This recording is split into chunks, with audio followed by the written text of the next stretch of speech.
Bonjour à tous et bienvenue pour ce temps de partage biblique. J'ai choisi deux passages de l'Ecclésiaste.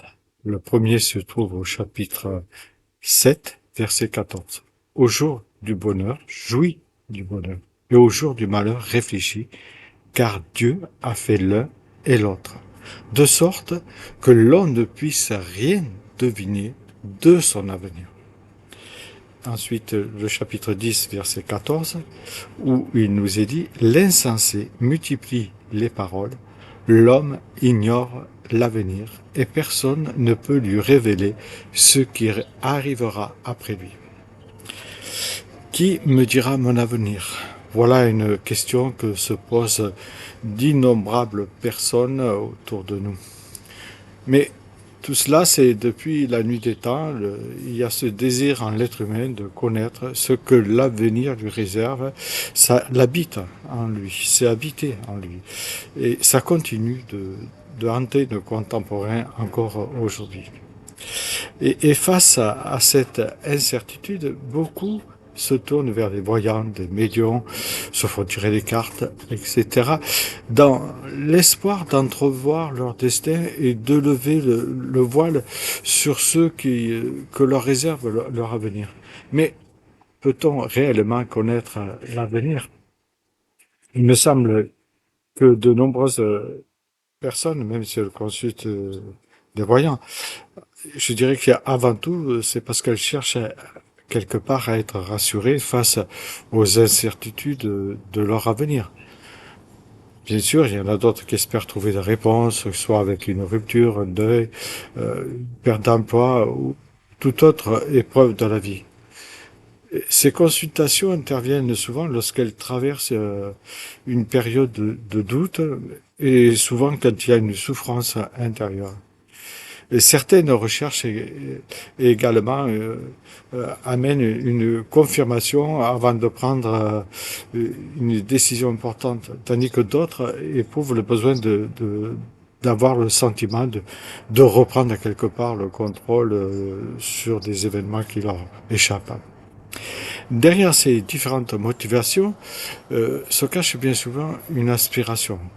Trouver des repères, de l'espérance, peut-être un peu de sérénité face à l'inconnu et à l'incertitude de tous les jours.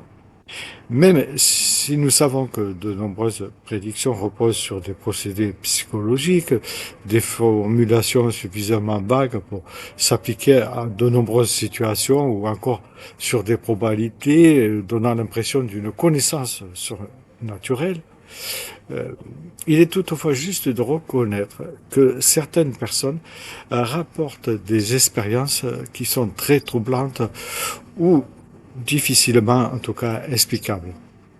La Bible n'exclut pas l'existence de phénomènes relevant du monde spirituel. En revanche, elle nous met en garde contre les esprits susceptibles de détourner l'être humain de Dieu. C'est pourquoi elle appelle les croyants à exercer le discernement et à éprouver toute prétendue révélation afin d'en vérifier, c'est ça qui est important, l'origine, comme l'enseigne la première épître de Jean. L'Ecclésiaste nous rappelle une vérité fondamentale. Dieu est souverain sur le cours de l'histoire, de notre histoire. L'être humain ne peut pas connaître l'avenir car celui-ci appartient seulement à Dieu. Sa parole appelle clairement le croyant à se détourner, bien sûr, des voyantes, des médiums ou toute pratique occulte.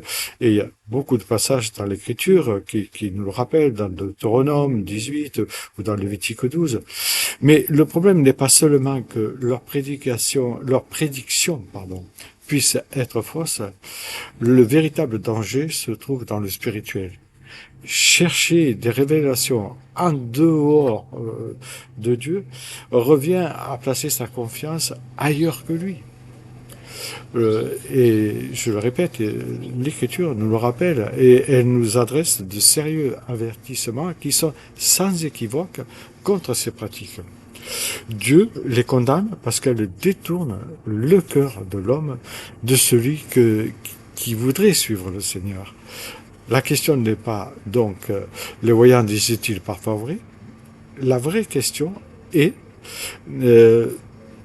En qui plaçons-nous vraiment notre confiance?